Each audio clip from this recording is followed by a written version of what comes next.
When elves die, they are sent to the halls of Mandos, until, inevitably, being brought back into the world, re-embodied, joining their loved ones and continuing their immortal existence. Elves marry for love, and only love, and are joined together with their soulmates throughout their immortality, and, under normal circumstances, marry only once, staying together forever. There have, however, been exceptions to this, and some elves have outright refused to return to life, or been disallowed from doing so, forcing their partner on the other side into perpetual widowhood. One of these cases was that of Nerdanel, the Wise, wife of Feanor and one of the greatest sculptors in the history of Arda, as well as one of the most unique and perhaps underrated of Tolkien's elven ladies. Nerdanel was born sometime during the Years of the Trees as the daughter of Matan, a servant of the Vala Aule and one of Valinor's most skilled smiths, as well as the master of Feanor himself. Nerdanel was taught the art of crafting by her father, a rarity for a lady within Tolkien's writings, and from a young age she was noted for her strength, endurance, and free spirit. Her skills in sculpting were so great that people often mistook her statues for real people that they tried to talk to, until realizing that they were, in fact, not alive. Nerdanel learned much of crafts that women of the Noldor seldom used, the making of things of metal and stone. She made images, some of the Valar in their forms visible, and many others of men and women of the Eldar. And these were so like that their friends, if they knew not her art, would speak to them. But many things she wrought also of her own thought, in shapes strong and strange, but beautiful. She often wandered Aman, and explored its sacred hills and long shores extensively, hiking and walking by herself to pass the time. It was on one of these long journeys that Nerdanel met Feanor, the son of Finwë, king of the Noldor. Despite her many attributes, including her incredible skill and strength, her union with Feanor was sometimes questioned, because Nerdanel, as Tolkien himself put it, was not among the fairest of her people, or, in other words, was not considered pretty enough to be with someone like Feanor. Though what Feanor himself really thought about his wife's beauty, I cannot say. What can be said with some certainty is that her exceptional mind and unique skills were some of the things that must have certainly enthralled the mighty craftsman and made him fall in love. After all, it is noted within the Silmarillion that for the longest time it was in Nerdanel that the great Feanor would confide in, and it was her word alone in the whole world that he put first whenever he had to make a decision. In fact, it is said that whenever she spoke, people truly listened, and the elven lady was renowned for her wisdom throughout the land. To add to the character of Nerdanel, the lady was noted for also giving birth to Feanor's infamous 7 sons, an astronomical number for an elven mother, and yet another way in which she showcased her incredible strength and vitality. Always keeping in mind that Feanor's mother, Miriel, perished as a result of childbirth and surrendered her spirit, and in fact refused to be sent back among the living from the halls of Mandos, following the harrowing ordeal. Feanor and Nerdanel loved each other deeply, and the elven lady would often play the important role of serving as a counterweight to Feanor's great pride and ambition. She managed to cool him down, to set him straight and make sure he didn't do anything drastic. This notably changed at some point, likely following the creation of the Silmarils, and Feanor became more and more distant, no longer confiding in his wife as much as he used to. The arrogance of the great smith grew alongside his pride and anger at the Valar and the world, and this all exploded into threatening violence against his own brother Fingolfin, the first time in history an elf would draw a weapon against another elf.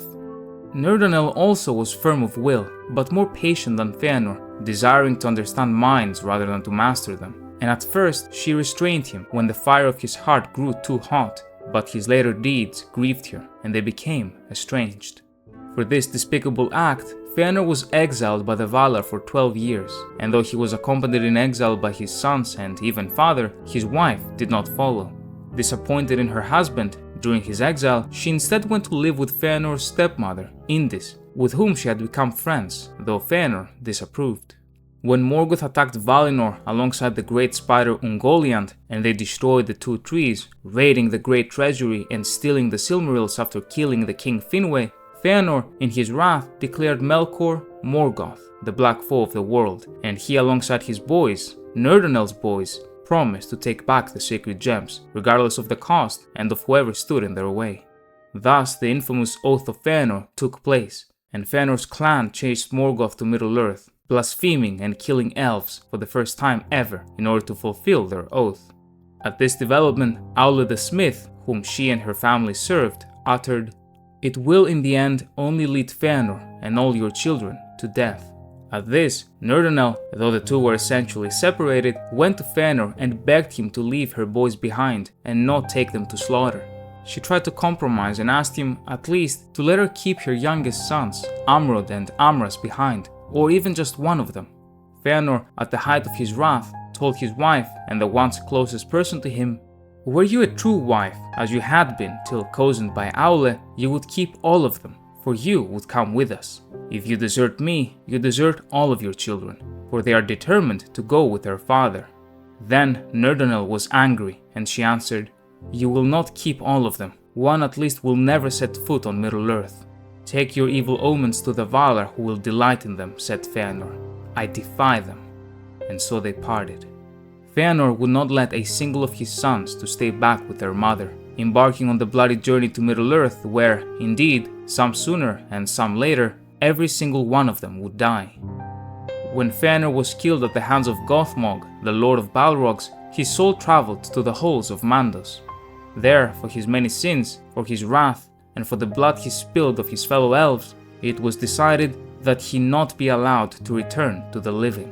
Feanor would never be reincarnated and will never live again while the world too lives. Though it is said that in the Dagor Dagorath, in the battle of all battles that will remake the world, he will finally return and reclaim his beloved Silmarils.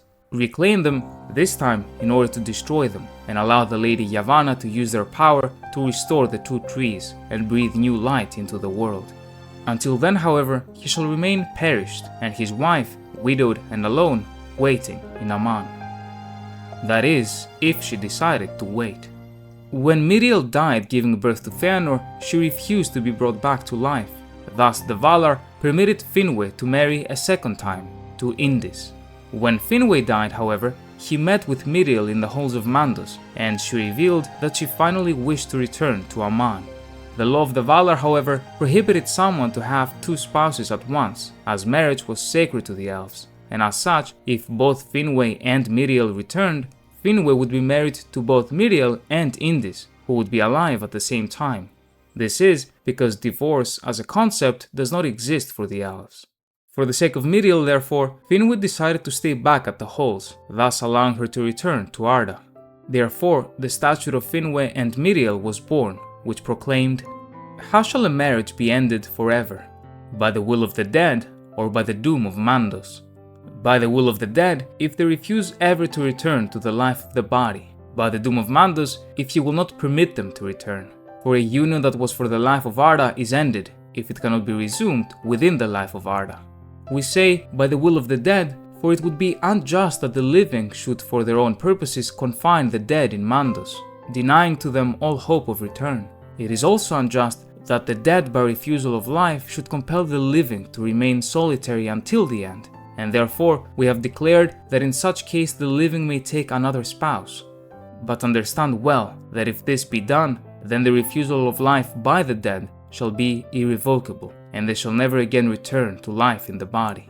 For none among the Quendi shall have two spouses at one time, awake and alive. This is the doom of Namo Mandos in this matter. Under this ruling, the estranged Nerdanel would be allowed to remarry, just like her father-in-law, though whether she did, Tolkien never said. Although, what I find interesting is the reference within the law that refers specifically to spouses of someone not allowed to leave Mandos, as Nerdanel seems to be the only example. Nonetheless, following the exile of Feanor and his sons into Middle-earth, Nerdanel returned to her father and unnamed mother, with whom she lived, presumably still spreading her gift with her legendary sculptures dotting the landscape of Aman. A massive thank you to my channel members, and thank you very much for watching.